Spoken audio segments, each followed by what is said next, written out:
Well, good morning and welcome to Frankly Speaking here on WYDC TV Big Fox. I'm your host, Frank Acom, and we are broadcasting live from the Hesselson studio this morning.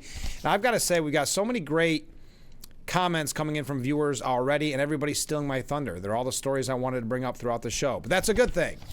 That means everybody's informed, up to date.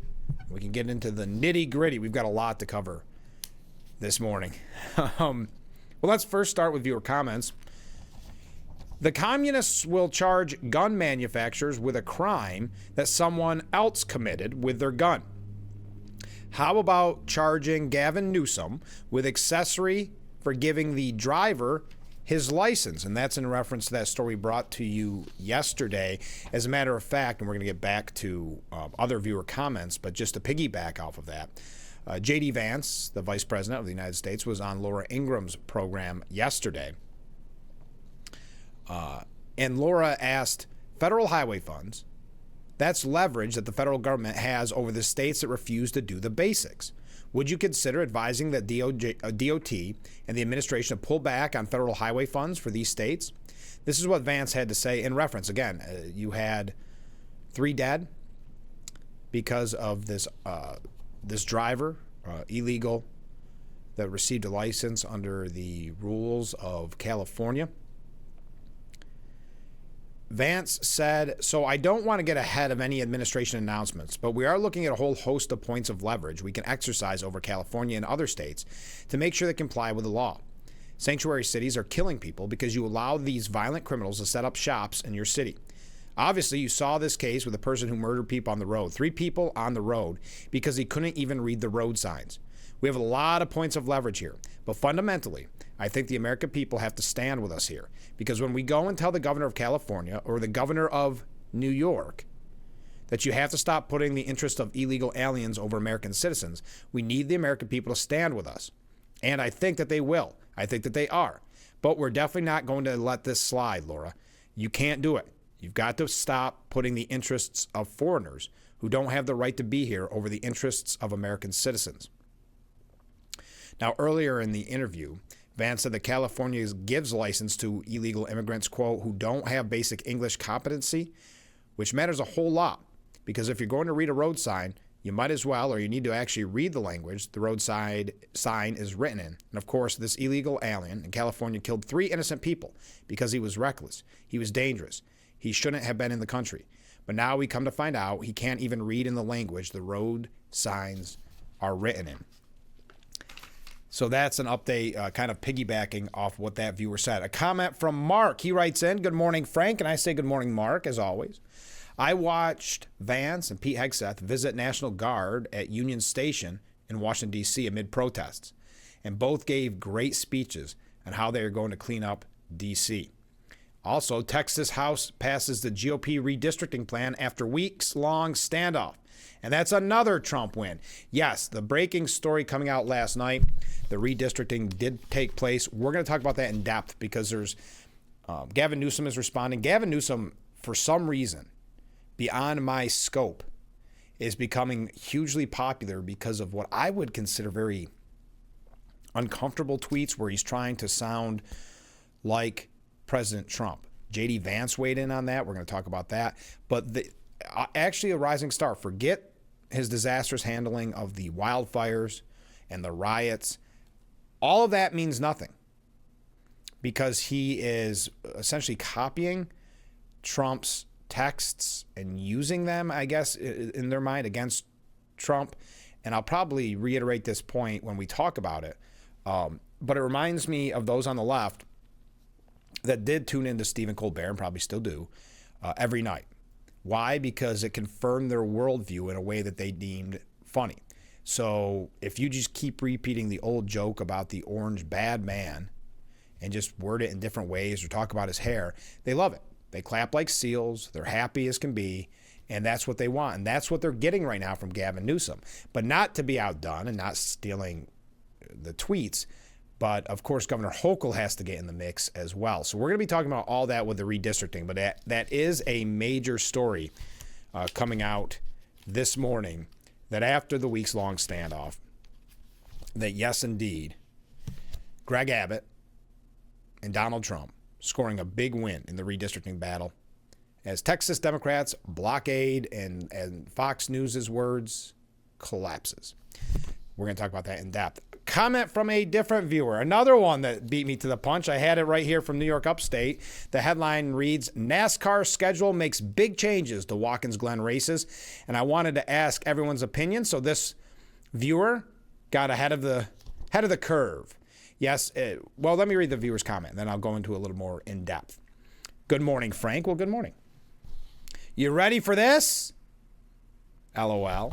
NASCAR at Watkins Glen in May. They better have over 100 tow trucks to get vehicles unstuck from what will be a mud bog. Well, kind of bringing back the bog, I suppose. They just keep shooting themselves in the foot.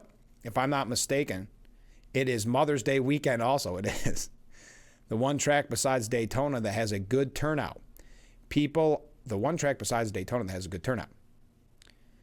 People are already freaking out. I wonder if they're refunding people that paid in advance for next year because August kids aren't in school. This is going to be fun to watch. LOL. And that's from Steve. Thank you, Steve. This is going to be very interesting because even people that I didn't think would normally be talking about this, that's not you, Steve, others are talking about it. Yes, indeed. The Watkins Glen races, normally in August, a couple articles said August and September. We did have that 1 year in September when they were in the playoff. This is really going to be interesting, only because it's Mother's Day weekend. And I'm thinking about various concerts, various outdoor events that get scheduled for May that are either canceled or are disrupted, we'll say, by snow. So May 10th, the races will be run at Watkins Glen. There's no guarantee of what that weather will look like. And you can say, well, the race should still go off. They should be prepared for that. But you've got to think of the amount of campers, the amount of just one-day ticket purchases that could be greatly affected. Oh, yeah. Great point. Graduations. There's so many things going on. Well, that's more college, right? But yes, so you're going to have kids still in school. You're going to really greatly affect the numbers of families that can attend. And that happened a little bit in September when they had the later run last year, because you had college-age kids, you had parents that want to bring their kids to the track that couldn't do so. So when it comes to tourism, it's going to be very interesting, and just to the big numbers. But there'll be people interested in seeing what a race there in May looks like, I suppose. But it's going to be very different, at least in the community, I would say. So your thoughts? May 10th, Mother's Day weekend, Watkins Glen will be holding the annual NASCAR race. I'd love to hear what your opinion on that is. And since we're talking about sports, your opinion, let's kick off this broadcast kind of with sports. But I'll be asking the Watkins Glen story probably throughout the morning, just out of curiosity. I don't really have a strong opinion one way or the other, though I do see it being an issue for campers, which, man, camping in the cold and like that viewer said, with the tow trucks and just getting bogged down. Good point. The fog will be insane. You've been to maybe festivals or sporting events where you camped in June, July, August, and it gets cold at night. Imagine May. That's going to be interesting. I know don't get me wrong, I know there's a lot of RVs, but camping still involves a little bit of cold if it's a cold day. So please weigh in. But also, since we're talking sports, I know we have a lot of Bills fans, and I can't blame you. Well, Bills fans, as you know, are very, very well informed as a rule. They know what's going on with their team. They know what's going on with the stadium. They know what's going on with the owners. Well, that kind of backfired a little bit for Terry Pegula, because Bills fans scoured the internet and found a picture of the Pegula family's new $100 million super yacht. Now you say, we know that Mr. Pegula is a very rich man, so I don't think anybody begrudges him the $100 million super yacht if that's how he wants to spend his money until, according to this piece by Sports Illustrated, until taxpayers of New York and the Buffalo area realize that New York State gave $600 million for the new stadium, and Erie County gave $250 million. When I say the county and the state gave, that means you gave. That means the taxpayers gave $850 million for the new state-of-the-art stadium. Now, the state-of-the-art stadium totals in at $2.1 billion. And it's kind of a little deja vu here because I know we started talking about the stadium on the first broadcast of Frankly Speaking, just because it was major news at the time. So this isn't sitting well with Bills fans, according to Sports Illustrated, especially since that $2.1 billion number is already $560 million over the original estimate. But it does have a heated roof. Now, also, you've got to mention Pegula is worth $7 billion, amassing his fortune originally in fracking and natural gas investments. That's ironic. That Governor Hochul giving all that money for a new state-of-the-art stadium for the Bills when the money for the Bills came from something that she so drastically opposes, and that is fracking. Okay. You don't need to know anything more about the yacht, and this is more just kind of in humor. Not really in humor. I wanted to get your opinion. But New York Governor Kathy Hochul said back in January of 2024, while we think it was easy here in Western New York, getting it through the New York State Legislature, which has a lot of people from parts of the state that are not Buffalo, it was hard, but we got it done. So you got all that money coming in, and I'll be curious to see if she weighs in on the new $100 million super yacht owned by Terry Pegula when taxpayers are on the hook in New York for $850 million for the stadium. Your thoughts? Not a criticism of the Bills, just perhaps a criticism of Albany and Governor Hochul, which there'll be plenty of criticism of her a little bit later on. All right, we've got a lot more to cover. Just getting warmed up. Your thoughts about the NASCAR races at Watkins being on Mother's Day weekend in May 10th. We're going to go through a couple other quick things. I know the big story and something that we, of course, are going to be talking about at length, and that is the redistricting in Texas going through, passing. Big win for Governor Abbott, a big win for, of course, President Trump. We're going to show you how some of the Democrats are reacting. We're also going to get into how people like Governor Hochul, how she's reacting specifically when it comes to redistricting in New York, or Gavin Newsom redistricting in Texas. Barack Obama even weighing in on the, did I say Texas? In California redistricting. We'll talk about that. A couple other breaking stories when we come back, just to get your thoughts on, but we're running late. Stay with us. We'll be right back with Frankly Speaking.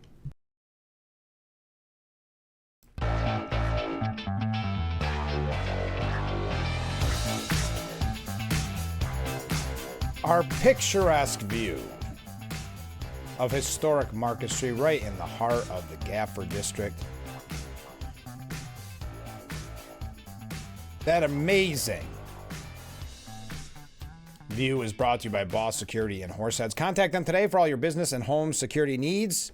We are back, broadcasting live and proudly from the Hesselson studio. I can tell already we need about 5 hours for this morning's broadcast.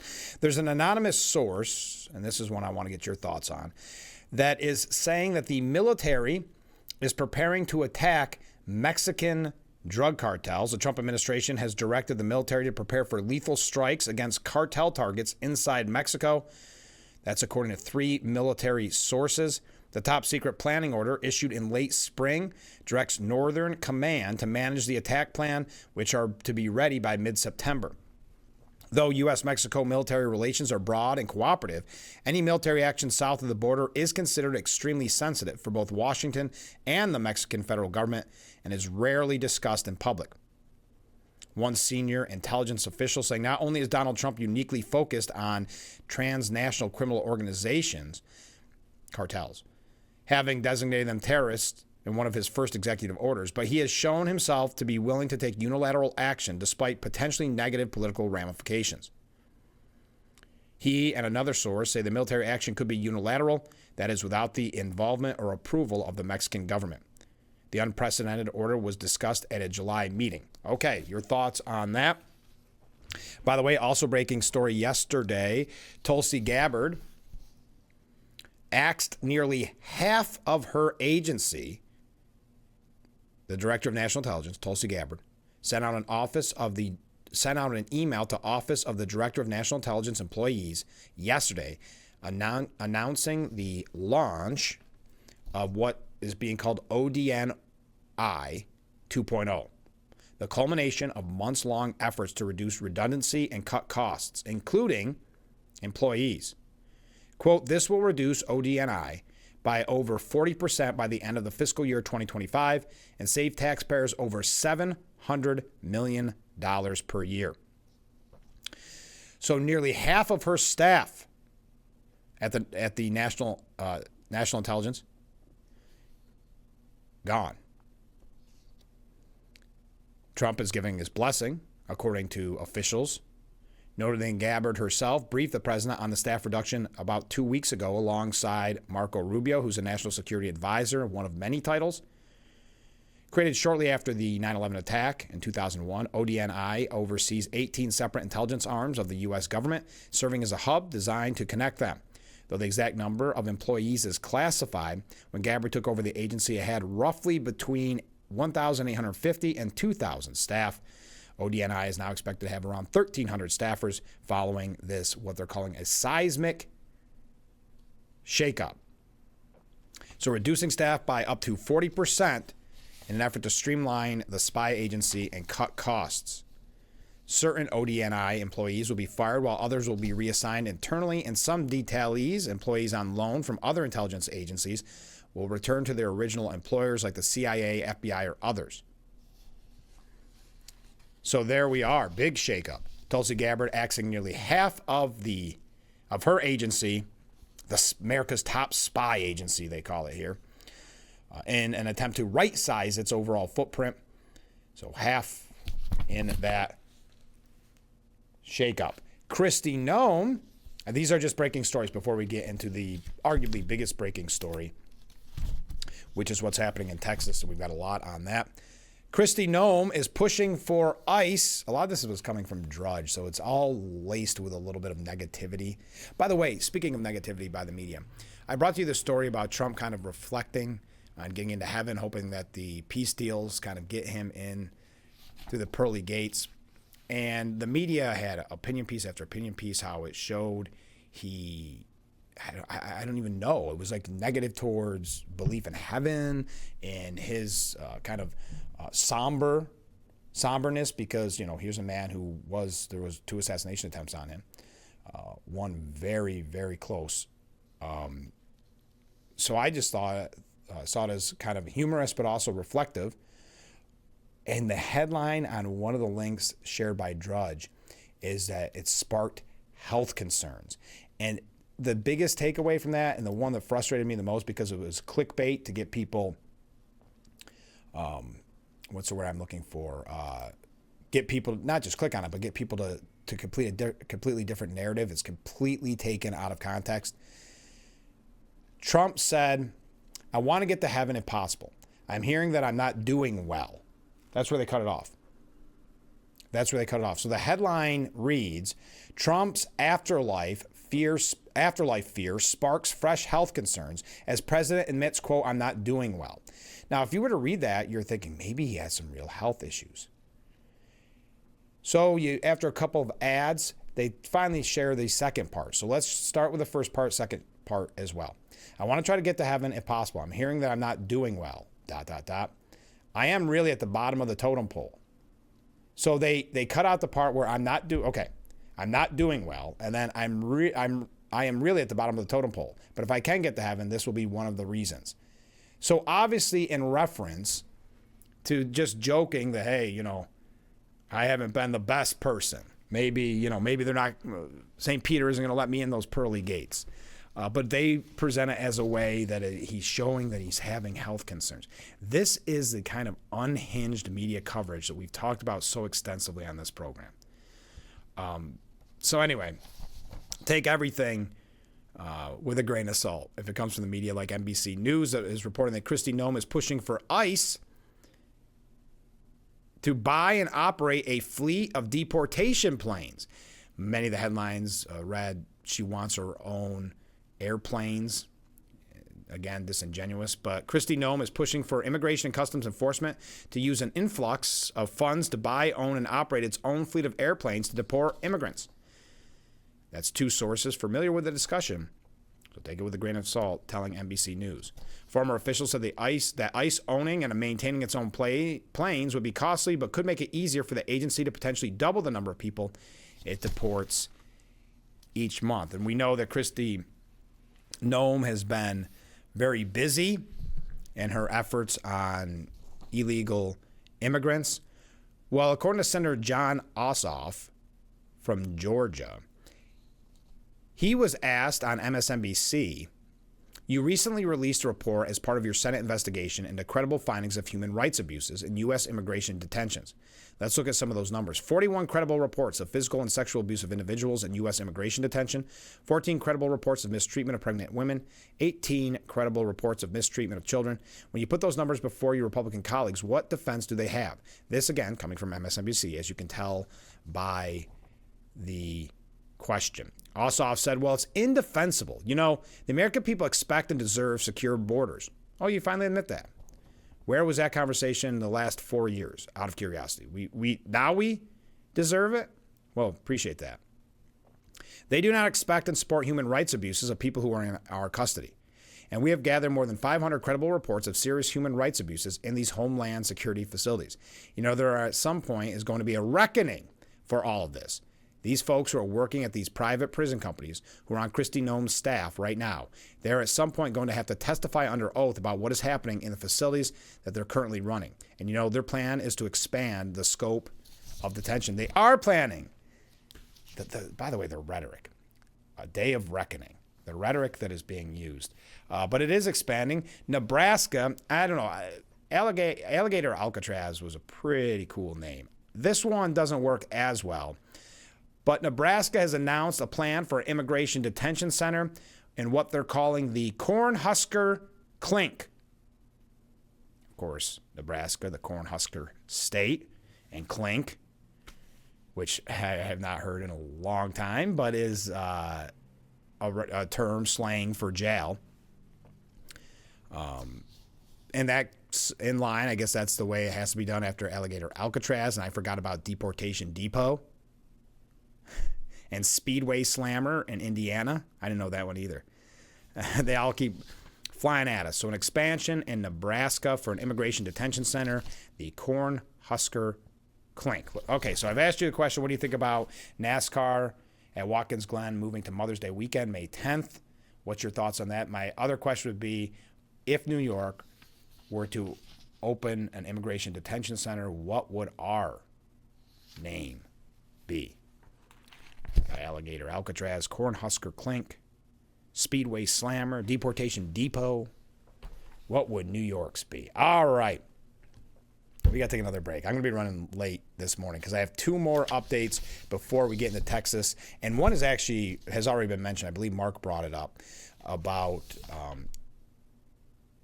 J.D. Vance visiting the National Guard members, and there were some protests. We're going to talk about that. We're going to talk about D.C. really quickly and then into Texas because we are running late, and I want to make sure that we get to as much as we possibly can. I don't know about you, but I'm already having a blast this morning, and we're about a half an hour in. So your thoughts on NASCAR moving to Mother's Day weekend at Watkins Glen?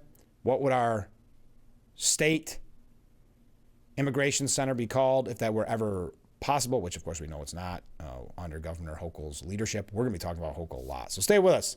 I keep saying I'm running late, and then I blab on. We'll be right back.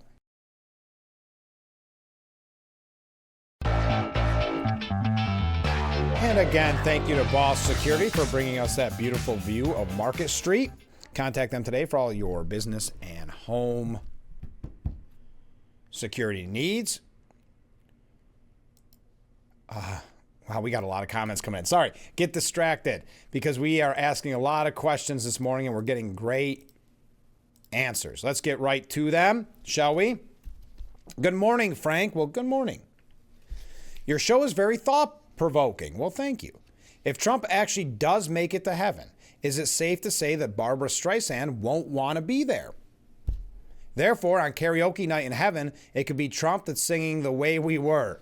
It's so like him to make karaoke night great again. That's a very interesting take on that story. Very interesting. I don't know how you got there, but I like it. Making karaoke great again.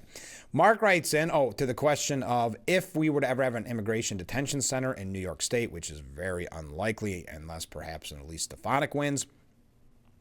Even with one-party rule in Albany, that would still be tough.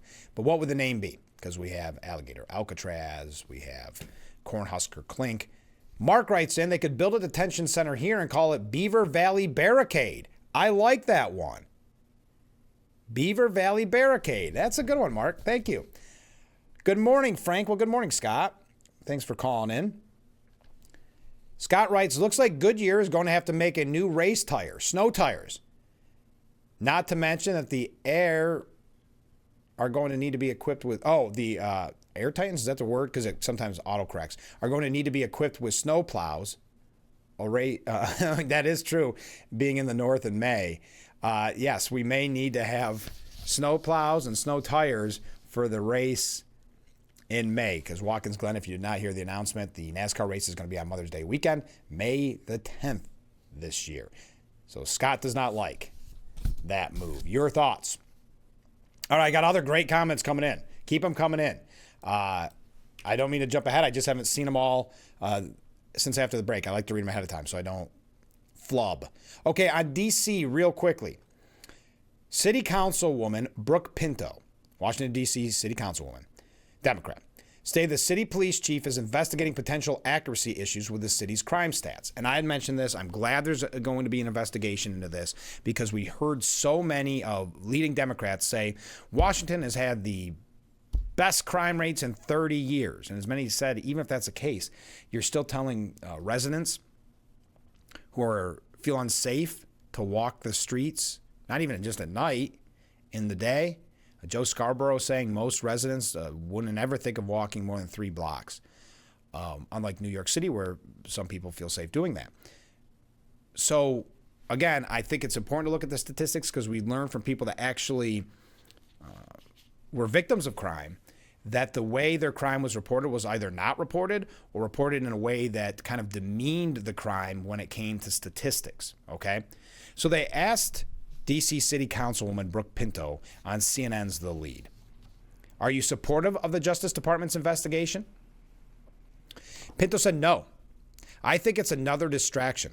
The work of public safety and of government is serious business, and we have to have our local and federal resources focused on real solutions when it comes to crime and public safety. We can't have these bogus investigations. We can't have the U.S. attorney make announcements that they're no longer going to be prosecuting rifle possession. We have to get illegal guns off the streets. All guns, not illegal guns, all guns. And we have to do that seriously. Well, your answer isn't serious, so it's hard to take you at face value. But think of that. That makes you know that there's a lot more of those crime statistics, and we knew it already. Don't get me wrong. But you had to know when a councilwoman calls it a distraction and bogus, very reminiscent of the same type of language Tiffany Henyard used when the investigation started on her in Dolton, Illinois, the world super mayor. See, I brought her up twice this week. But it is very reminiscent of that. Remember when she vetoed an audit into the finances? That's what this sounds like. It's a distraction, bogus. Wouldn't you want to know if your statistics are right? I mean, isn't one of the major, if not most major jobs of government is to keep the residents safe? So if people are not feeling comfortable walking the street with their family, let's do an investigation to see if the police forces have maybe manipulated the number like they do with political polls in the media, manipulate them just a little bit to maybe help secure their job, keep their job safe. It's worth doing an investigation, in my opinion, especially for a city so quick to investigate everything. This may not be a waste of time. But as you see those people protesting in their neighborhoods, I just can't get over that. Hey, join my cause. To get you to join my cause, I'm going to distract you and make a lot of noise and disrupt your whole night starting at 8 p.m. by banging pots and pans. So it'll wake up your dog, it'll wake up your child, maybe you have to go to bed early for work. I want you to know, my neighbor, that this is my cause, and I demand you join my cause, and I demand it by making your life extremely inconvenient, just like if they shut down the bridges in protests and the roads in protests. It makes no sense. But they get the virtue signal. They get to be on camera, post online that they were banging their pots and pans, when deep down in their heart, they're happy they can actually walk down the street safely.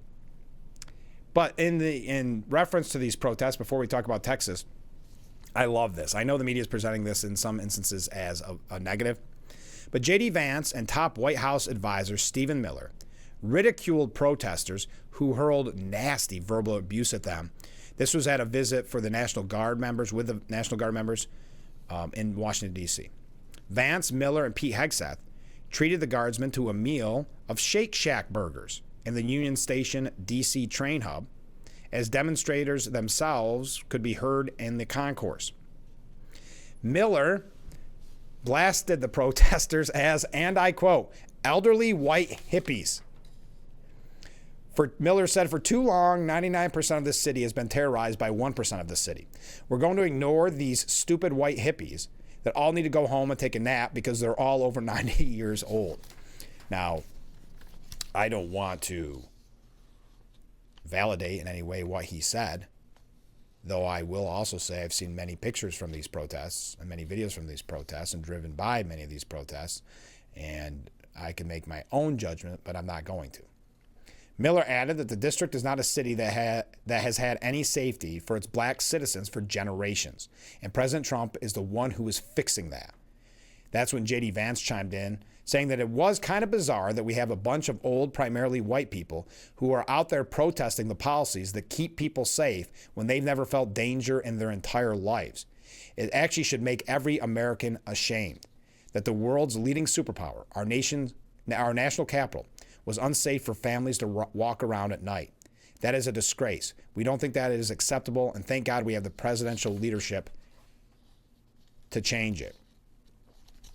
So some of the protesters were screaming about the false rumor about Vance that people claim were in Hillbilly Elegy, his book. It goes to show they never read the book, which is kind of a whole nother issue.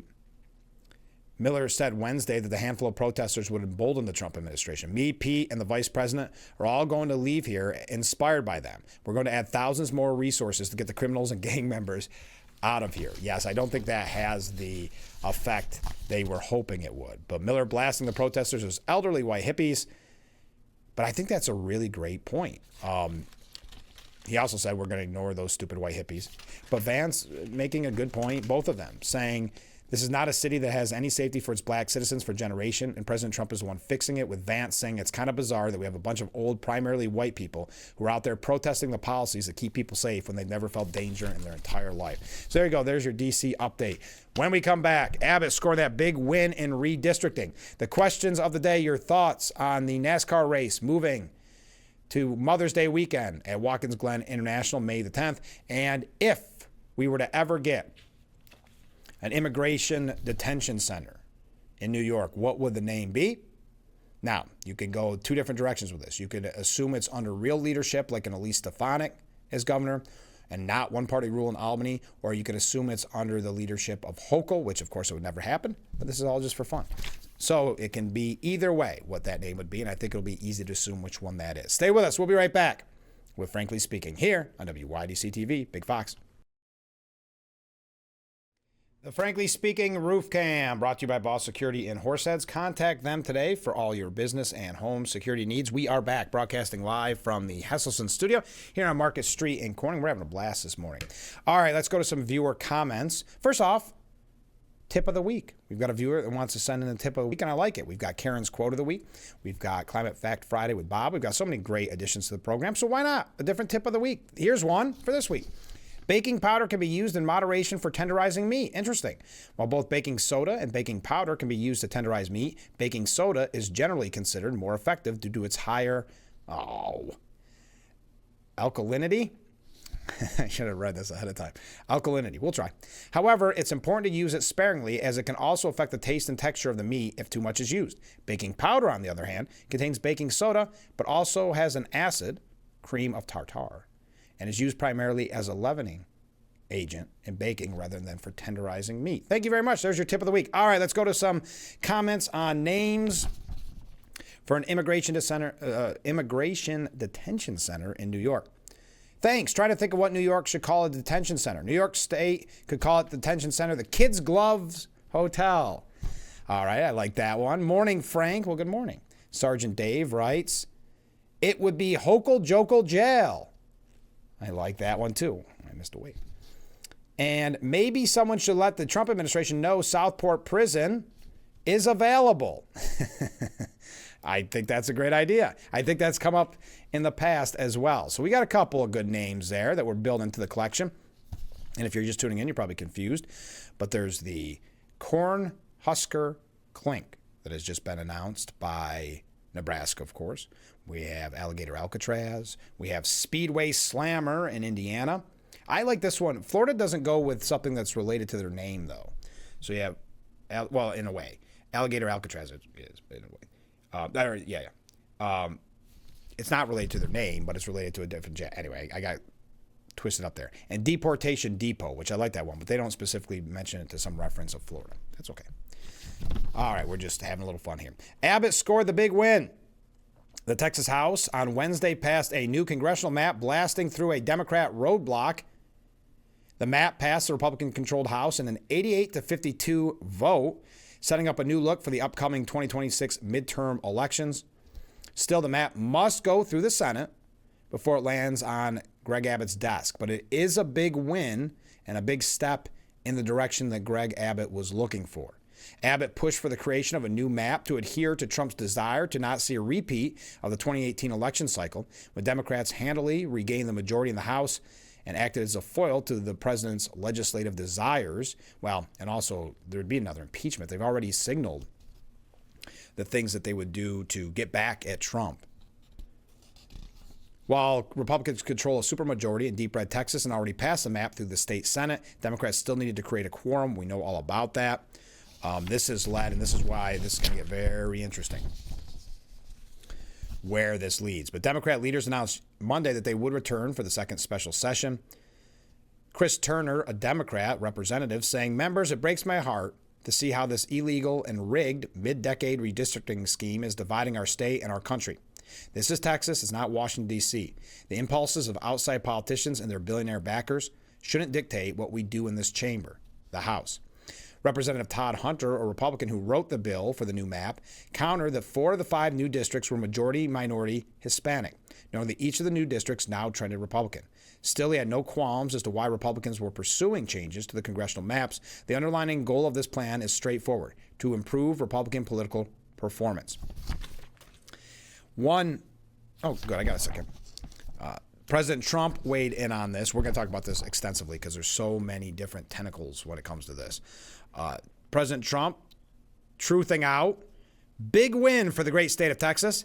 Everything passed. On our way to 5 more congressional seats and saving your rights, your freedoms, and your country itself. Texas never lets us down.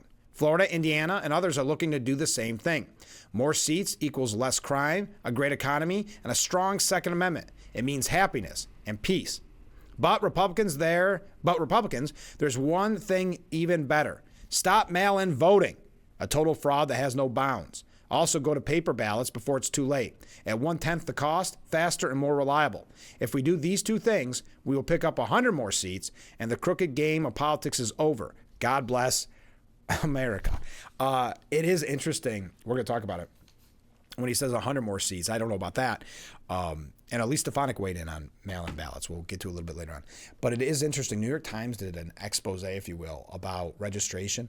And Democrats are in a really, really bad place. So when you look at some of these states, and we've had this discussion ad nauseum because it's a little tough to read the numbers on the air without it getting wonky and kind of boring. But if you look at the redistricting, gerrymandering's taken place in every Democrat state, essentially, and to a huge effect. So if it was a fair process, I mean, look, in New York State, twice it got overturned. The Democrats tried to gerrymander. Now Newsom's jumping on the bandwagon. He's going to gerrymander. We're going to talk about that in a moment. But when you look at it, they've already been skewed towards Democrats. And then you add the registration number for Democrats, and it is disastrous for them. We're going to talk about it and the Democrat Party in general. But it all ties in. So again, our questions of the day, your thoughts on Watkins Glen, the NASCAR races moving to Mother's Day weekend in May, and what you would call New York's Immigration Detention Center. And I know we have a lot of great friends in Pennsylvania. Go ahead and name a Pennsylvania one. We're fine with that too. Stay with us. We'll be right back with Frankly Speaking here on WYDC TV, Big Fox. The Frankly Speaking Roof Cam brought to you by Boss Security in Horseheads. Contact them today for all your business and home security needs. We are back broadcasting live from the Hesselson studio. Viewer comments galore. Ithaca would be a great place for a detention center. Isn't that the place that is always the blue blob in the middle of the state that votes Democrats? Yes. They're kind of a sanctuary city already. Not kind of, they are a sanctuary city. Yeah, they made that announcement early on. They are a sanctuary city. And they'd be adding to their numbers. Yeah, I like it. I think that's a good idea. I mean, shouldn't they, in context of all this, welcome that with open arms? No, because it's a detention center and they'll protest it. It'll just be, well, they should welcome it with open arms, give them another excuse to protest. Scott again. Hey, Scott. We could call it Kathy's Care Center. Oh, I like it. And it can go in the old Buffalo Stadium. Good idea. Good use of that Buffalo Stadium. All right. Oh, here's one. Hochul's Hideout Detention Center. I like that. Got a nice ring to it. And Mark writes in, old white hippies need money too, as they are probably paid protesters that the Democrats hired to disrupt the cleaning of D.C. Yes, add a little bit to their Social Security at the end of the day. I agree. Now, Texas Democrat State Representative Nicole Collier abruptly left a call with California Governor Gavin Newsom and other Democrat Party members after claiming she was told she was committing a felony by participating in the meeting from a state capitol bathroom. Well, of course, they know the rules. That could very well be the case. There are some really interesting rules, especially in Washington, but I'm sure in capitals throughout the country of what can be done and can't be done in certain areas. Collier was speaking on a call with Democrat National Committee Chair Ken Martin. Boy, and that guy, he's been saying some nasty stuff lately. He's trying desperately to be relevant. He's trying so hard. I mean, he's the same guy that cried on that phone call because he wasn't getting as much attention as David Hogg. He just doesn't have it, and he's grasping at straws. But anyway, he was on the call with Nicole Collier, along with Governor Gavin Newsom and several others, while the Texas House of Representatives was simultaneously debating a redistricting bill backed by President Trump. While speaking on the call, Collier claimed that the Texas redistricting bill violates the Voting Rights Act and, quote, will prevent black and brown individuals from selecting the candidates of their choice because they're cracking and packing these districts. That must be something clever someone came up with.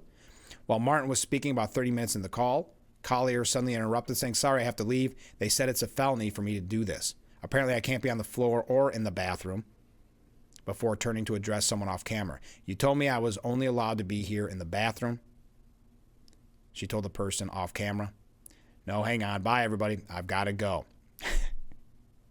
Well, Newsom and, of course, Cory Booker had to be on the call. A media expressed outrage over Collier's sudden departure. This is outrageous, said Booker. Let me tell you something. Representative Collier in the bathroom has more dignity than Donald Trump in the Oval Office. And then Newsom nodding his head saying, there you go. That's a weird thing to say. Representative Collier, let me tell you something. Representative Collier in the bathroom has more dignity than Donald Trump in the Oval Office. Cory Booker. It's Cory Booker, Gavin Newsom, all these Hochul trying to make a name for themselves for 2028. Booker said, what they're trying to do right there is silence an American leader. Silence a black woman, and that is outrageous. What we just witnessed, them trying to shut her down and saying it's illegal for her to be in the bathroom and on this call, this is the lengths that they're going to in Texas. This comes after dozens of we know all about the quorum.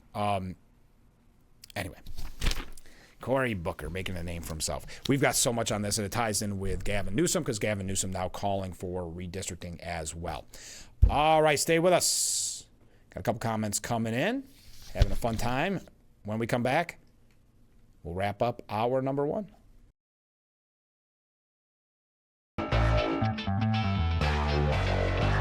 And we thank Boss Security and Horseheads for bringing us that beautiful view. Contact them today for all your business and home security needs. We are back. Broadcasting live from the Hesselson's studio here on Marcus Street in Corning. If you're just joining us, we're having a lot of fun this morning, and we're looking for names. If New York were to ever get a immigration detention center, what it would be called. We have, of course, Alligator Alcatraz, the new Cornhusker Clink. Here's a suggestion. Good morning, Frank. Well, good morning. How about the Big Apple Brig? Ooh, I like that. The Big Apple Brig. I think there's something there. Comment from a different viewer. Just a comment. Well, perfect. Cuomo might be looking for a job. He should apply for the position of prison warden for the illegal immigrants here in New York State. Does look like he's going to be looking for a job if you look at the polling numbers. Also, in that vein, not that I was going to bring this up because we have so much to talk about with redistricting and not to jump off topic, but since you mentioned that Cuomo may be out of a job because Zohran Mamdani, a self-avowed socialist, is leading in the polls. His numbers went down a little bit, but still a huge lead. He has doubled down on a policy that he has, and I apologize for those who may be of a younger age listening, but mayoral frontrunner Zohran Mamdani has doubled down on his pro-prostitution policies after being hounded by rival campaigns about his stance on decriminalizing prostitution when he was a Queens Assembly member. Mamdani said Wednesday that he wants to mirror the policies of his favorite ex-mayor, one Mr. Bill de Blasio. What I want to do is look at the ways in which the previous administration addressed this issue. I found that it created far more safety than with the current administration has done, so trying to take a ding at Mayor Adams while defending his pro-prostitution stance. Okay, just something to keep in mind. All right.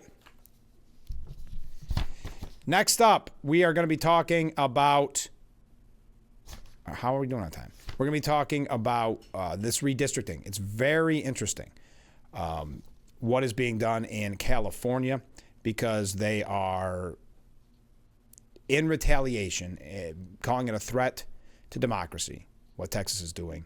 They are combating that threat to democracy by redistricting themselves. Former President Barack Obama saying it's a responsible approach to what happened in Texas, what California is suggesting. We're going to talk about that in the next hour. So the two questions we've asked this morning on the broadcast, and we've been getting a lot of great responses. One, what the detention center for the immigration detention center, what it would be called if there were to be one in New York. And you can do it two ways. You can assume that Hochul is governor. You can assume a leader like Stefanik is governor, and that may change the tune of what the name would be. And the other question, the big announcement coming out yesterday, major changes at Watkins Glen International. The NASCAR race will be held on Mother's Day weekend, which will be actually physically May 10th, the day that will be held, but of course it'll be the whole weekend. So Mother's Day weekend, we know what May looks like here in upstate New York at times. So we've had kind of a mixed bag, not a lot of positive, but I'd like to hear your thoughts on it. Okay. All of that and much more as we wrap up our number one and we head into our number two. Stay with us.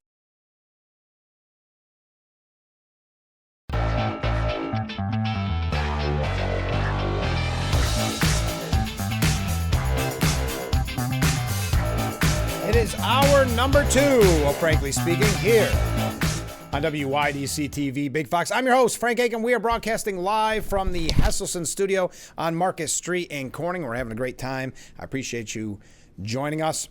So we're talking about the breaking news of what's happening in Texas, with the redistricting.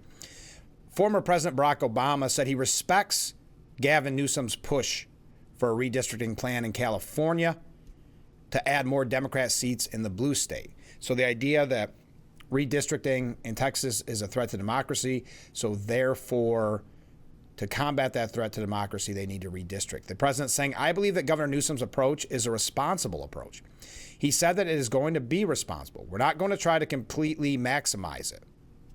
We're only going to try to do it if and when Texas and or other Republican states begin to pull these maneuvers. Otherwise, this doesn't go into effect. In a post Wednesday, Obama said gerrymandering shouldn't be a part of politics. Instead, it should be a fair fight between Republicans and Democrats based on the competition of ideas. The Post editorial, and this is interesting with Gavin Newsom because he's had his ups and downs, but he's becoming a rising star again because of his tweets that we're going to talk about in a moment. But Gavin Newsom's gerrymandering scheme is a shameless power grab at the expense of Californians, according to the New York Post.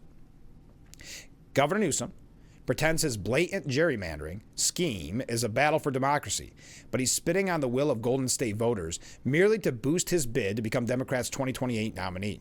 Falling in line with Newsom's demand to gerrymander California's House districts in retaliation for Texas's own redistricting, state lawmakers unveiled a redrawn map designed to move Democrats from 43 to 48 seats out of a total of 52. Problem number one, with 2008 and 2010 ballot initiatives, voters wrote state law to cut the politicians out of redistricting, putting it in the hands of a citizen-led independent commission. So when Democrats are actually rushing through, what they're actually rushing through is a new ballot proposal to rewrite the law through 2030, giving legislators the right to redraw again anytime any other state does it, which voters would have to okay in a special election set for this November.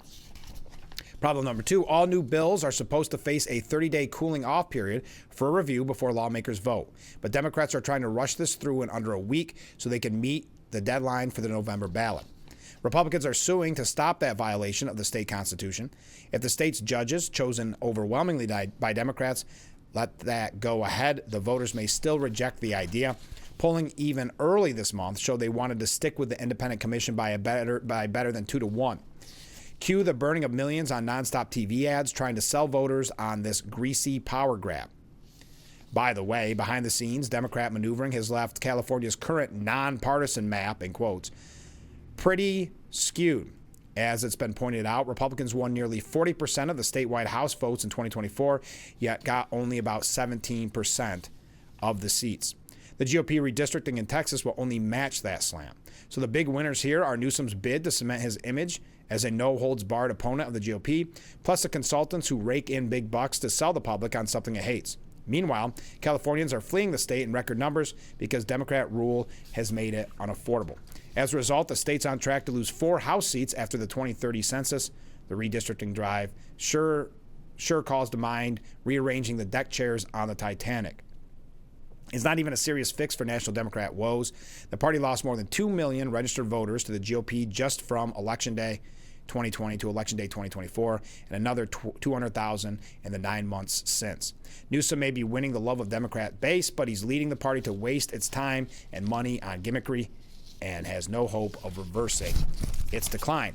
But not wanting to be outdone, of course, because Gavin Newsom is getting a lot of attention over this. And, of course, they're having the calls, him, Cory Booker, and others, pushing for this gerrymandering.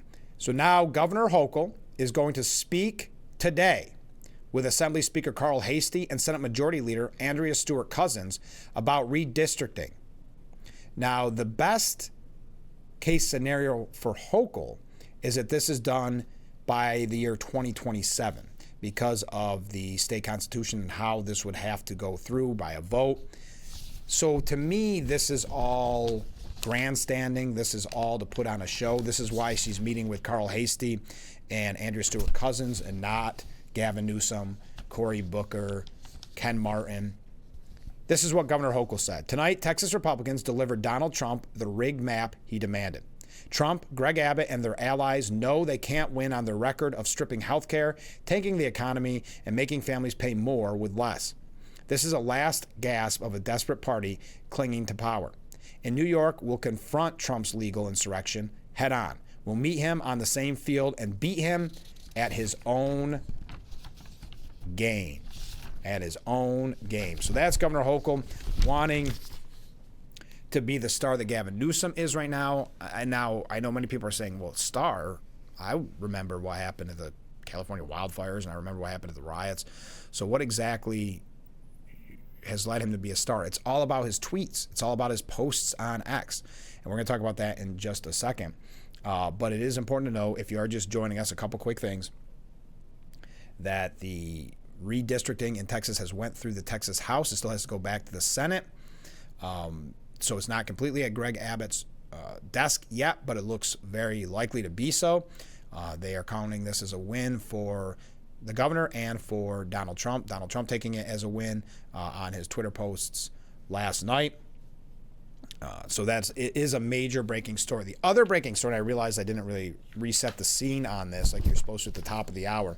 We mentioned that NASCAR races next year at Watkins Glen International will be moved. Last year was September. This year was August, like was traditional. August, pretty traditional.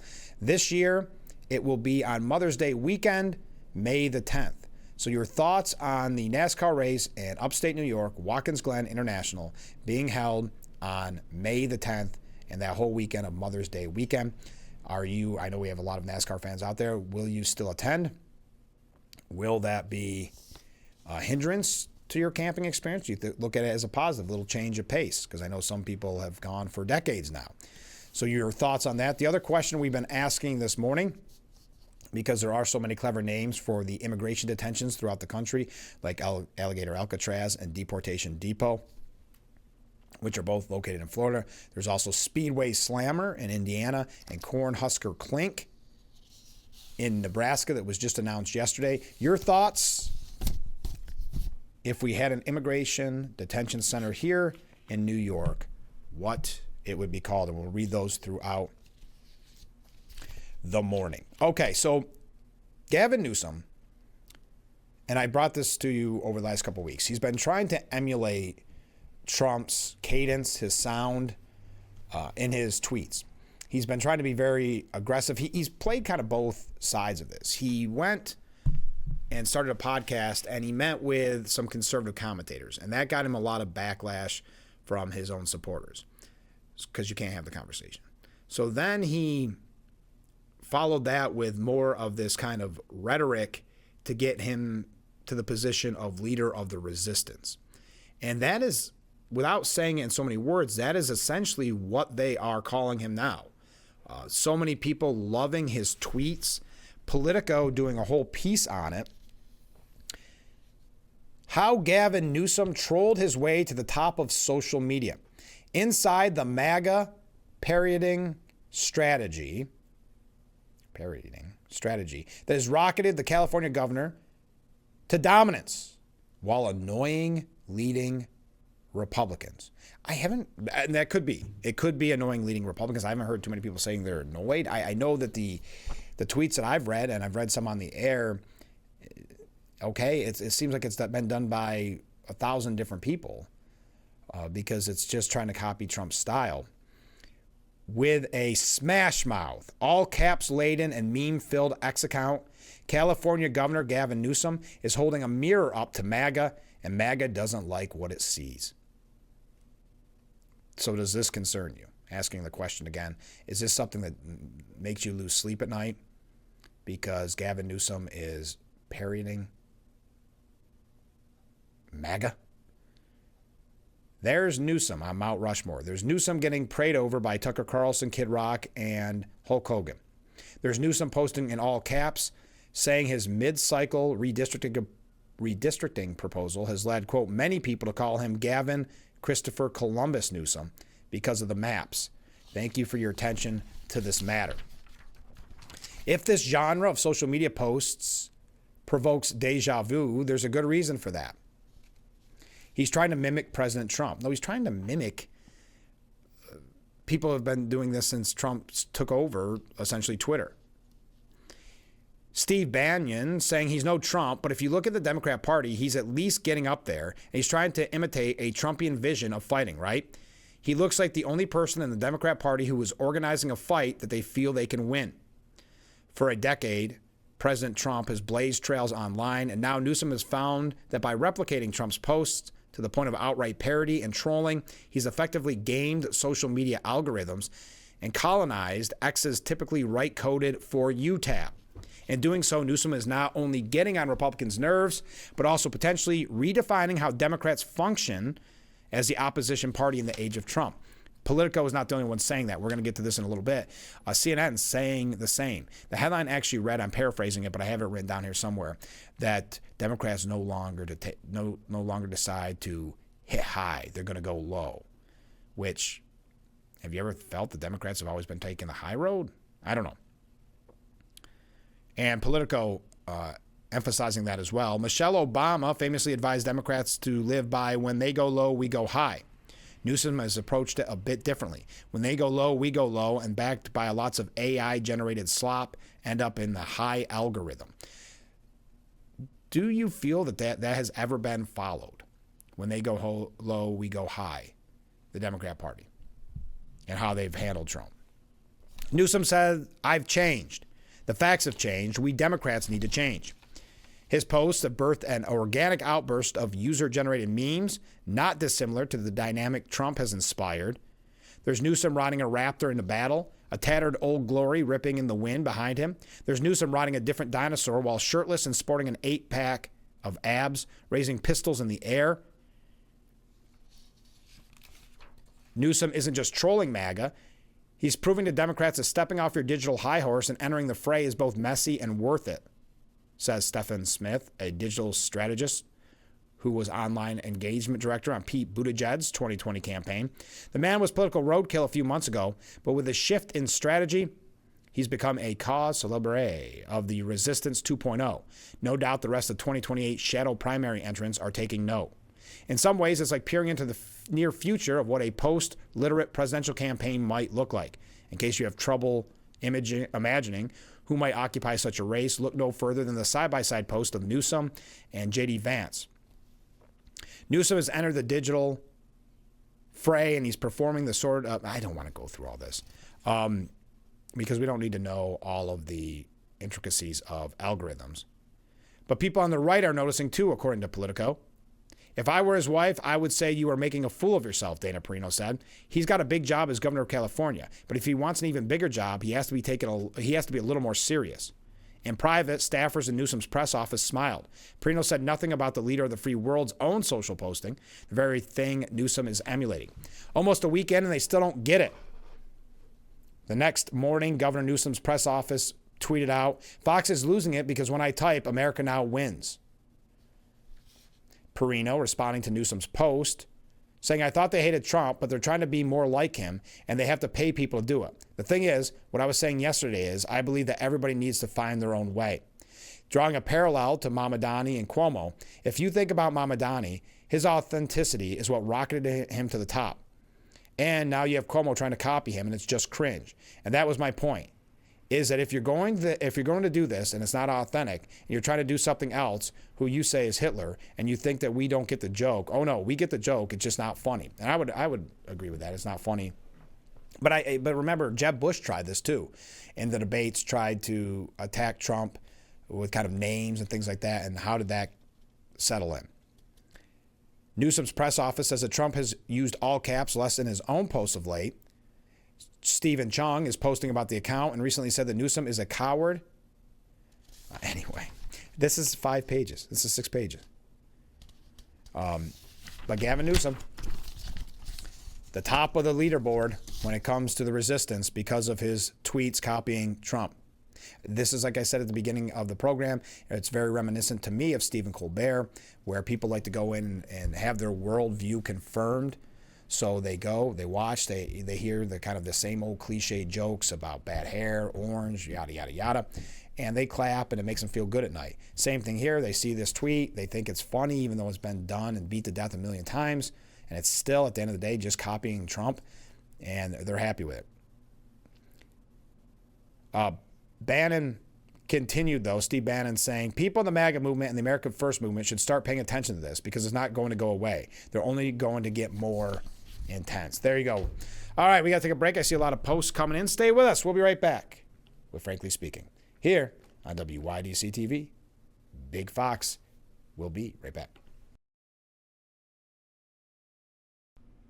The Frankly Speaking Roof Cam, brought to you by Boss Security in Horseheads. Contact them today for all your business and home security needs. We are back broadcasting live from the Hesselson's studio. We had a lot of comments coming in. Sorry, I had to go grab a glass of water, so I didn't get to read them all. We'll read them in the next segment, which is actually coming up very quickly, so I'm not ignoring anybody. I appreciate it. Not a lot of time. I know it seems like sometimes, but not a lot of time. Okay, so we were talking about Gavin Newsom's tweets that are making him so famous. Never mind the wildfires. Never mind the riots.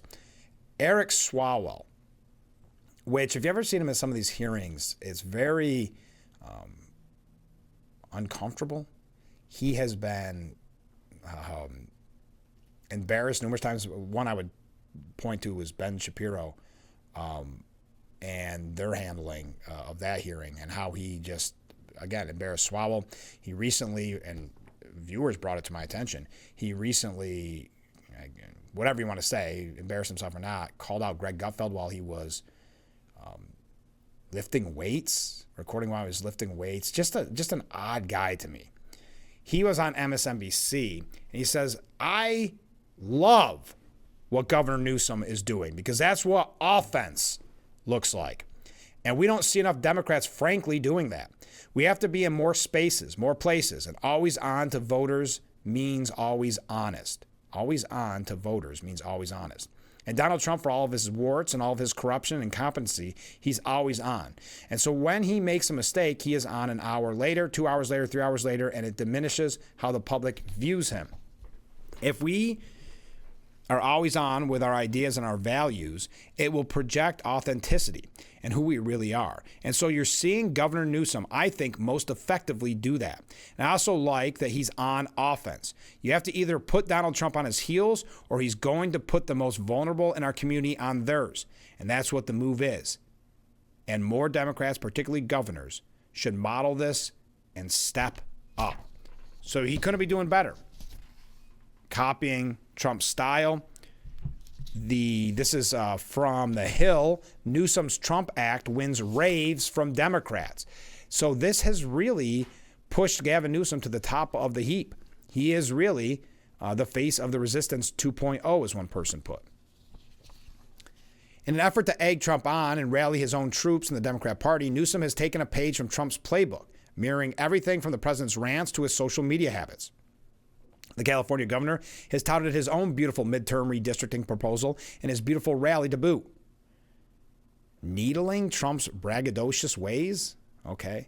Newsom has started to write his social media posts in all caps, just like the president, and he's come up with his own Trumpy nickname for the president, Taco, short for Trump always chickens out, as you know, an acronym that originated on Wall Street, et cetera, et cetera. In the process, Newsom is garnering attention from all ends of the media. Why would that be? Why would the media? Yes, Fox is calling it for what it is, kind of embarrassing to use Dana Perino's term, but the other outlets are pushing it because they see Gavin Newsom as the up-and-coming star. They see Gavin Newsom as being perhaps the leader in the 2028 presidential race. They had thought that before. He has always been one of the front runners. That's why many were disappointed that how it all went down, that Kamala Harris was appointed essentially for the race against Trump. But of course the media is going to prop him up because it's twofold. They think they've got a new Democrat leader, number one, and number two, they get to demean and badmouth Trump. It's a win-win for them. The Huffington Post on Tuesday led with the headline, "He's on a troll," with a photo of a smiling Newsom. Fox News, during a segment on The Five, commented on his efforts to copy Trump. Democrat strategist Jamal Simmons said Democrats are over being the nice guy party. When has that been the case? That's to ignore the lawfare used against Trump, the names, the rhetoric, the constant references to Nazis and to Hitler. So we're now to believe that they're no longer the nice guy party? What were they before? Standing up for Democrat values doesn't mean you have to play by the old rules. And Newsom, in particular, is showing he'll go as low as he needs to take on Trump. Since November, Democrats have been rudderless and, for the most part, leaderless, desperately trying to find their way out of the wilderness. Even Kamala Harris, when asked by Stephen Colbert who is the leader, She did not have an answer. She said there's many leaders, even causing Colbert to kind of tease her, saying that's not really the definition of leaders. There's not numerous leaders. The definition of leader is one leader. A Wall Street Journal poll out late last month showed Democrats' popularity at the lowest point in 3 decades. 63% of voters have an unfavorable view of Democrat Party, while 33% of voters have a favorable view. Newsom's recent strategy has given the party a shot in the arm. Simmons and other strategists have said Gavin Newsom is capturing the hearts and minds of Democrats. People who don't do politics for a living are asking about him, and they really like him. Really? Because maybe I'm just out of that loop. So people are seeing his tweets and are saying, who is this guy? I don't pay attention to politics, but I need him in my life. A survey out this week showed Newsom surging in the 2028 poll. The poll taken August 14th through the 18th shows the California governor is second place at 13% behind Harris, who received 26%.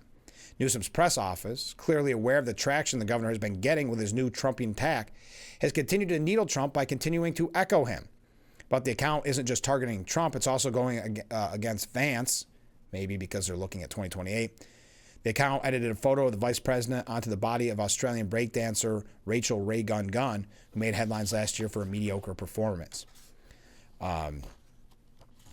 Support for Newsom's social media efforts appear to be growing. As of Tuesday afternoon, his account had nearly 400,000 followers. Kevin Madden, the longtime Republican strategist, said Democrats are making a mistake to focus on communications tactics when they should be focusing on messaging. What is the National Party brand? I mean, to disagree with that gentleman, isn't that actually the National Party brand is just to attack Trump? Isn't that really their only issue that we know of, other than that maybe the woke culture? But when it comes to the end of the day, isn't it all about attacks on Trump and Trump supporters? It has, though, positioned him as the top of the party's internal process of sorting out the next generation of national candidates and leaders. Christy Setzer, a Democrat strategist, said Newsom's trolling has 2 main audiences: Democrats who want anyone to take on Trump in a real way, and the media, who Democrats feel have normalized too much of Trump's sanity. Whoa. So now the Democrats are attacking the Democrats? Or, excuse me, well, yeah, that was still right. Democrats are attacking the media on this. Interesting. Okay. Yeah, no, the media has definitely been normalizing too much of Trump's insanity. That seems accurate. Setzer said, I'm surprised it's taken Democrats this long to do it. Well, and calling the strategy pretty brilliant. It hasn't taken them that long. This is not the first person to emulate Trump's style. He's hoping to get under Trump's skin and may have drawn blood on that account. And it's just me, or did Trump stop using the all caps in his unhinged posts after seeing Newsom? He had that while no one will be Trumpier than Trump, the strategy is working as an attention-grabbing tactic. He's already succeeded. All right, one more thing on this, and then we're going to move on. I'm going to read your comments. We're asking about what's your thoughts about the NASCAR race moving to May at Watkins Glen International. Yes, the announcement coming out yesterday with the schedule. The NASCAR race at Watkins will be Mother's Day weekend, May 10th. Your thoughts? Also, if you could name an immigration detention center for New York State, I doubt that will ever happen, but if it does, what would you name it? We've got the Cornhusker Clink. We've got Alligator Alcatraz. We've got Speedway Slammer. Deportation Depot. We've got, maybe at the end of the show, I'll read all the ones that we've received so far. So stay with us. We'll be right back with Frankly Speaking here on WYDC TV, Big Fox. The Frankly Speaking Roof Cam brought to you by Boss Security in Horseheads. Contact them today for all your business and home security needs. We are back broadcasting live from the Hesselson Studio, Market Street in Corning. Let's go to viewer comments. Here's one for a name for the New York's Immigration Detention Center. The Empire Layover. I like that. Comment from a different viewer. NASCAR at the Glen in May might not be the best idea that they've ever had. It can be so wet that time of year. If they manage to get the race finished with rain delays, it can still be a muddy camping disaster. I'll predict that it lasts for 1 year. It does seem like the camping, because I remember even, and I'm sure you've all heard these stories, even in August, if there's enough rain with those huge RVs getting trapped. Imagine that in May. I mean, I don't even know if the ground will be hard enough to bring the RVs in May. So maybe there's going to be a limited amount of camping. I don't know. We'll have these conversations as it nears. But it's going to be really interesting having these conversations. Comment from a different viewer. Too darn cold in May to do NASCAR. They could have snow. That's a fair point. Comment from a different viewer. I know you can't put up a picture. Oh, this is from Ken. I know you can't put up a picture, but I have to share this post that came from a Trump hater on my wife's social media. It shows how horribly despicable the sheeple are, wishing for Trump to have a stroke. This is more proof that the Dems never go high. Yes, and the picture is actually, looks like a campaign sign, specifically a Trump campaign sign, and it says, "Let's go blood clot 2025. That's unbelievable. And that's acceptable. Not only acceptable, that is undoubtedly praised on social media. That is, I'm sure, to many, that is encouraged. Comment from a different viewer. How quickly the propaganda news forgets that Christopher Columbus, and that's the name Gavin Newsom gave himself, if you're confused. Gavin Newsom tried to let his state burn up. And more telling about his personality is that, in view of California redistricting, he's doing exactly what he is angry about. Yes, to save democracy from redistricting, he's redistricting. But as I said, Stephen Collinson, and this ties in with every glowing piece that's going on with Gavin Newsom right now. And there's a lot. They see their star in 2028. And this is perfect for them, this story, because it shows, it gives the media a couple things to do. Number one, have that star. Number two, attack Trump. Number three, tell other Democrats to go even lower. Okay? So the headline to get you to click on it was, Democrats might be done going high against Trump. Because now the media wants you to believe that Democrats have been really polite and kind and almost too nice to Trump because they're just the good guys. They're just taking the high road too often. And that's why they're losing. That's why they're losing. And the numbers are startling and it's the New York Times that reported on it, with registration. But so then when you click on the article and it goes to the next level of CNN, it says, Democrats go Trump light in latest plan to save democracy. Save democracy. Democrats have tried everything to beat Trump, said Stephen Collinson, but they're 1 for 3 in presidential elections against him. Twice they impeached him, but they didn't destroy his political career.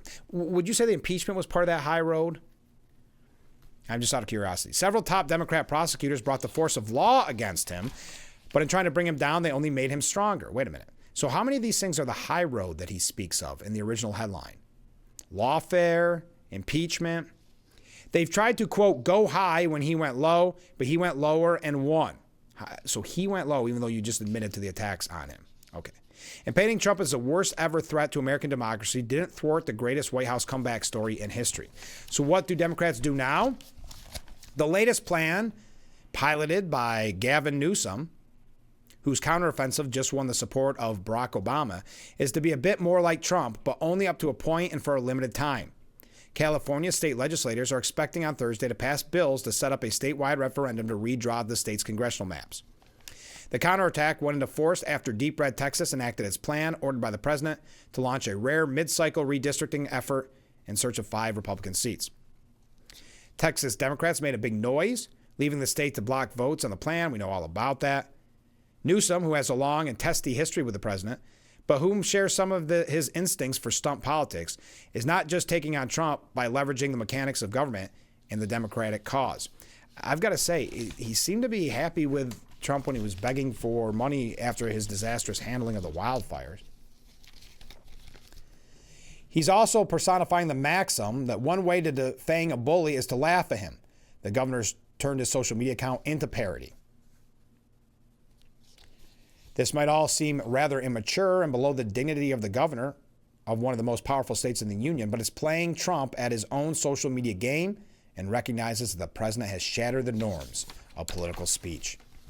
A more serious argument many Democrats are now making is that the Republican Party has transformed into such an anti-democratic force that they must do everything to fight back. Sure, it would be more noble for Democrats to stand on principle and refuse to follow Republicans down an authoritarian path by just drawing up more House seats because they feel like it, but they'd be sure to lose. Oh, so it's okay. Again, the way they twist themselves up into a pretzel to defend this is shocking. Newsom's response might be cynical, but he's also seized on the Texas redistricting fight because he's one of the few Democrats who have power and know how to use it. He's also channeling demands from the Democrat base for more of a fight. So this is the fight they're looking for. Just like Cory Booker giving a 25-hour and 5-minute speech that led to nothing. This is the game plan, is to copy Trump's tweets. I don't know. But they do sure like quoting those tweets by Newsom. Newsom is taking a political gamble. There's no guarantee that enough of California voters will agree with his attempt to redistrict and change the Constitution.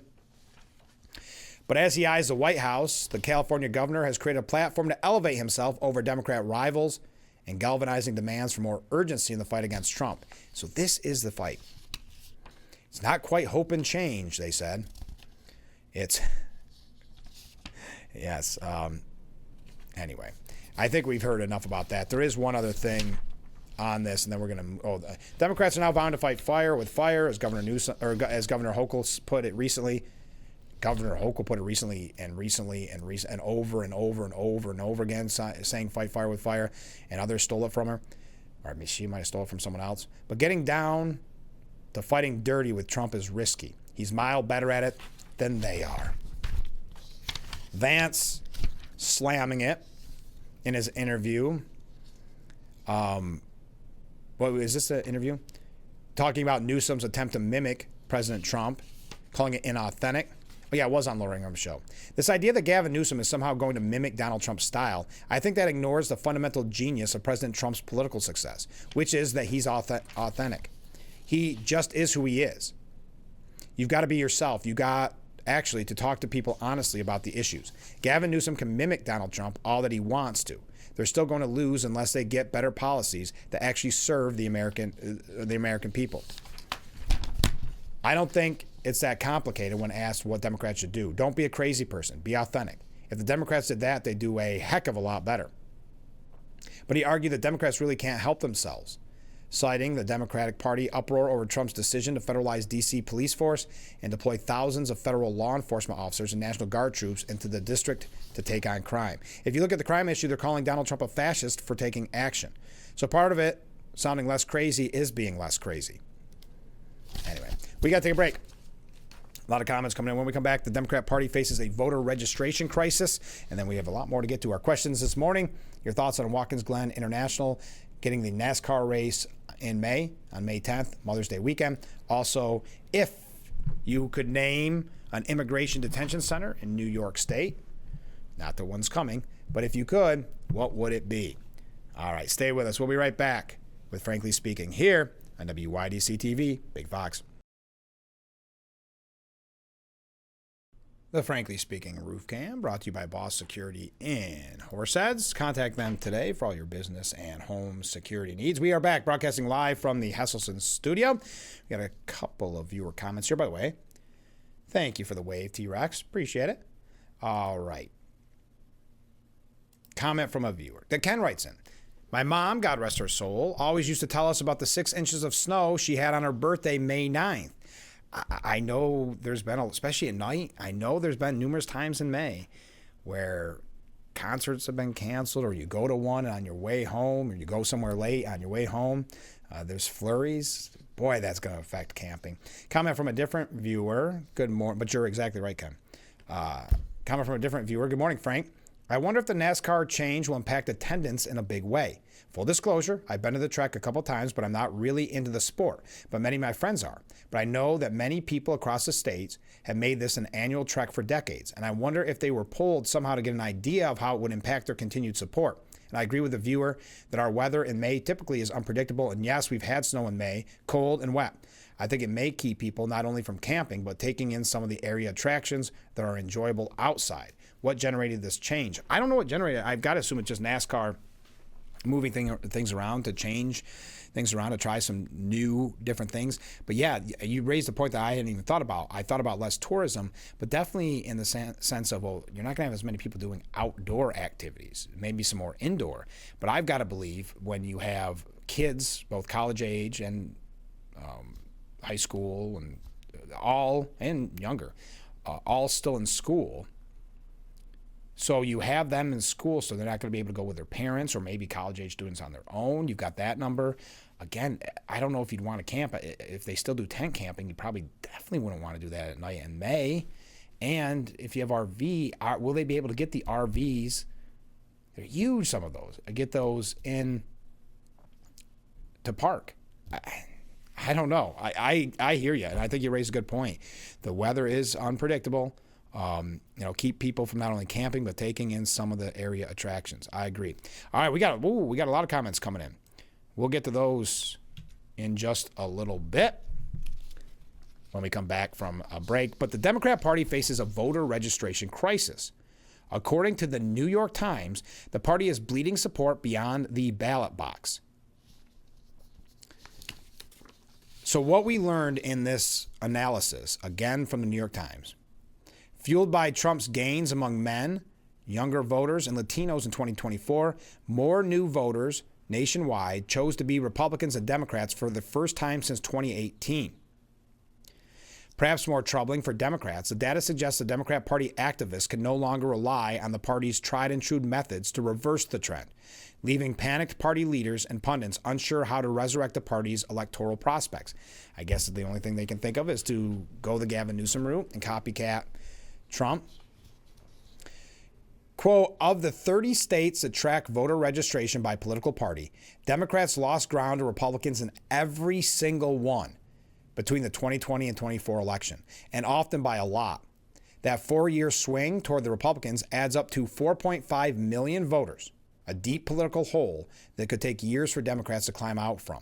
No states, red, blue, or purple, are immune to the trend. More voters are choosing to be Republican. All told, Democrats lost about 2.1 million registered voters between 2020 and 2024. 2.1 million. In the 30 states, along with Washington, D.C., that allow people to register with a political party. In the remaining 20 states, voters do not register with a political party. Republicans gained 2.4 million. Many blue states, like massive California, register voters by party, while mainly red states, including Texas, do not. So the number of nationwide registered voters by party does not tell the full story. But in those 30 states with partisan voter registration, Democrats' 11-point edge over Republicans in 2020 plummeted to just over 6 points in 2024. Quote, I don't want to say the death cycle of the Democrat Party, but there seems to be no end to this, said Michael Pruser, director of data science for Decision Desk HQ. There is no silver lining or cavalry coming across the hill. This is month after month, year after year. More trends paint a similar dire picture for Democrats. By 2024, the Republican Party's share of new registered voters nationwide had overtaken Democrats, rising by 9 points compared to 2018, while Democrats fell by almost 8 points. The shift from 2020 to 2024 was prevalent in the 4 swing states with partisan data available: North Carolina, Pennsylvania, Arizona, and Nevada. This is coming from the New York Times. This is something that needs to be analyzed if you're a Democrat, but this goes back to what we were saying around election season. They have not done the soul searching, learned their lesson. Any hope that the drift away from the Democrat Party would end organically with Trump's election has been dashed by the limited data so far, according to the New York Times. There are now roughly 160,000 fewer registered Democrats than on election day of last year. 160,000 fewer. And 200,000 more Republicans. It's going to get worse before it gets better. But yet we are focusing laser-like they are on Gavin Newsom's tweets. All right, we're going to read your comments when we come back. Stay with us. This is Frankly Speaking here on WYDC TV, Big Fox. The Frankly Speaking Roof Cam brought to you by Boss Security in Horseheads. Contact them today for all your business and home security needs. We are back broadcasting live from the Hesselson studio. What a fun day we've had with all these comments coming in. Let's get right to them. How about the prison in Southport? Yes, that's come up a few times today and through the program in the past. Maybe that could be where the immigration detention center would be. I don't know. Comment from a different viewer. The left doesn't have many original tactics. They mimic what they think gets attention. If you remember when Trump used bad language, they went on a swearing frenzy. Oh, that is right. That's true. Oh, another name for the immigration detention center, if it were to be in New York State Stockade Detention Center, like the NYS stock, New York State Stockade Detention Center. I like that. We have, this is coming from a different viewer. We have a farm very close to Watkins Glen International. Much of the parking and camping are fields of clay. When the frost finally leaves the ground by mid-April, it still wouldn't support traffic for a couple of weeks without rain. Add rain before mid-May, and all bets are off. I don't think that is a good move for the local economy. I hope the changes are made before it gets started. Thank you very much. Comment from Ken. Newsom mimicking Trump is just more proof that the Democrats will say or do anything to get elected. They are chameleons that have no deep-seated beliefs of their own. Good point, Ken. And finally, in this round of viewer comments, having the race on May 10th and Watkins Glen State Park doesn't usually open until around May 16th. Great point. Does this mean they're going to open it early? I think they just moved the calendar around for other issues and didn't bother checking in on a lot of facts. I'm telling you, it seems that to me, NASCAR, it seems like they made a decision behind the scenes to move other races for importance of those races or something. I don't know. That's above my pay grade to know what goes on with a major sports organization like that. But when it comes to our local economy, it is going to be, in my opinion, greatly affected. I wanted to mention this because we haven't had a chance to talk about this much, but CBS host Tony Dokoupil agreed with President Trump. CBS agreed with Trump's push to have the Smithsonian Institution review how it presents American history. During a CBS Morning segment, Dokoupil defended Trump's directive for Smithsonian museums to stop focusing on the sins of America's past and portray the country's history in a more positive light, saying American history shouldn't be a thing of American history shouldn't be a thing of reverence. The country is not above critique, but we shouldn't look at our history with contempt either. And there is some room for correction back towards the middle.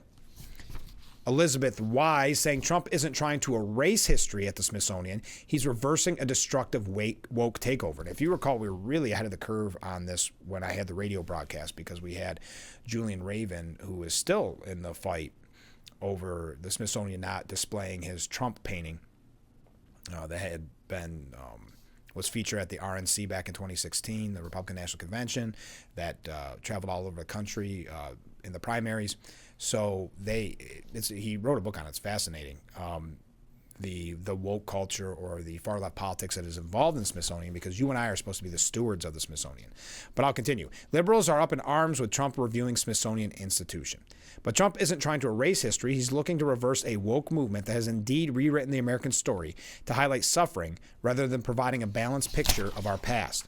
His criticism that the Smithsonian is overly focused on slavery is not unreasonable. In nearly every exhibit, critical race theory in general or slavery specifically makes an appearance. For instance, the new Benjamin Franklin exhibit on his innovations includes a whole section on slavery, with assumptions but no proof that slaves assisted Franklin in his electric innovations. Even they hadn't, the curators argue, that without this work around the house, Franklin couldn't have spent the time on his experiments. Even if they hadn't, the curators argue that without the work around the house, listen, Franklin held people enslaved during his time he pursued his electrical experiments. Their labor in his household helped make time that he could use to study electricity. Family, friends, and visitors directly participated in electrical experiments. The records are few and unclear, but enslaved people may have also directly assisted his research. So it goes on, and we don't have time for it because I realize we're running late. I want to get your second comments in. We'll read all the names that were sent in for a potential immigration detention center in New York. But at present, museums seem more interested in pushing a woke, revisionist history of the United States. With two new Smithsonian museums in development, the National Museum of the American Latino and Smithsonian American Women's History Museum, we can expect more of the same unless we take action against woke propaganda now. All right, we got a couple things we're going to wrap up. Stay with us. We'll be right back with Frankly Speaking.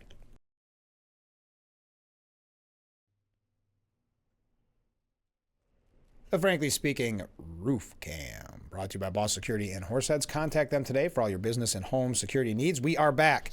Wrapping up today's edition quickly, Vance is telling Musk to stay loyal to Trump's Republican Party with this third-party speculation. I think Elon could make a bigger difference if he stayed loyal to President Trump's Republican Party, and if he had disagreements, express those disagreements from the inside as opposed to the outside. Stefanik, potential gubernatorial candidate in New York, joins Trump's call for an end to voting by mail, saying, where's her quote? Here it is. I stand strongly with Donald Trump and his mission to make elections safe and secure. New York's elections have well-documented issues across the board. The outdated voter rolls and the lack of ballot integrity on the mass unregulated mail-in ballots, it must be fixed. All right, that's it. I can't do any more. I know there's things I missed. We just had a great show. That was just too much fun. All right.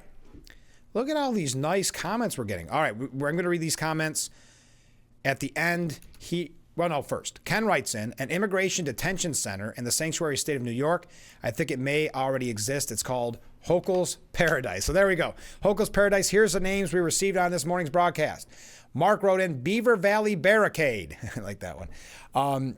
New York could call its detention center the Kid Gloves Hotel, Hochul Jokel Jail, Kathy's Care Center, and it can go in the old Buffalo Stadium. Hochul's Hideout Detention Center, Big Apple Brig, the Empire Layover, New York Stockade Detention Center, and Hochul's Paradise. There you go. Those are all the ones that you came up with. That's why we have the best viewers. Comments from different viewers. Got to tell you, Frank, you're a breath of fresh air. I hope you get a national platform. Isn't that so nice? I like how you've been ending the program with such nice comments. Very kind of you. Mark writes in, Frank, one of your best shows. I had a lot of fun and hope you did. Have a great day. Well, thanks, Mark. I felt it in the air this morning. I thought that was a blast. Thank you for all the viewer input. Keep that coming in. If you think of it in the middle of the night and you say, oh my goodness, I forgot. I wanted to tell Frank this great idea I had for a name for New York's Immigration Detention Center. Feel free. Love to hear from you. Or your thoughts on Watkins Glen and the races moving to May 10th. Have a great day, everyone. And please join us every weekday morning starting at 6 a.m. for Frankly Speaking. Only on WYDC TV, Big Fox. We will see you tomorrow morning, Friday morning, bright and early. Again, starting at 6. I look forward to it already.